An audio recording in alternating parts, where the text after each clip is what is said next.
Pashkët kanë sjellë në Vlorë fluks në portin detar të Vlorës. Mëngjesin e kësaj të shtune, me tragedin e linjës Vlorë-Brindisi, ka mbritur një fluks i konsiderueshëm krahasuar me ditët e mëparshme, duke qenë se Pashkët ortodokse dhe ato katolike këtë vit bien së bashku dhe kjo ndodh një herë në 4 vjet. Duket se emigrantët kanë marrë pushimet gjatë këtyre ditëve dhe i kanë shfrytëzuar ato për t'i kaluar pranë familjes e për të festuar Pashkët.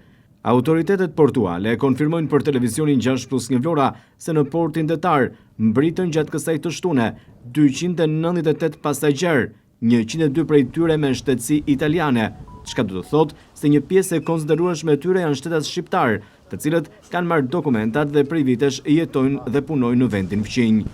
Gjithashtu, me tragedin e linjës Vlorë-Brindisi, mbritën edhe 63 automjete.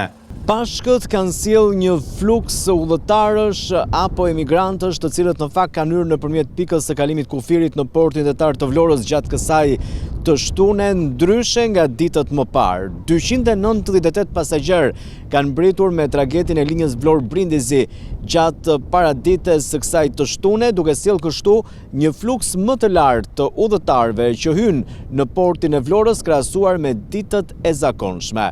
Sipas autoriteteve portuale, pjesa më e madhe e të ardhurëve janë emigrantë që kanë mbritur nga Italia apo vendet e tjera të Bashkimit Evropian për të kaluar Pashkët në Shqipëri.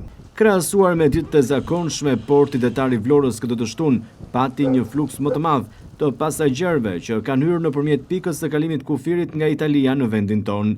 Kujtojmë këtu se të njëjtën tragedi solli 120 pasagjerë, ndërsa këtë të shtunë që ka përkuar me festën e Pashkëve, numri ka qenë më shumë se 2 fish i lartë.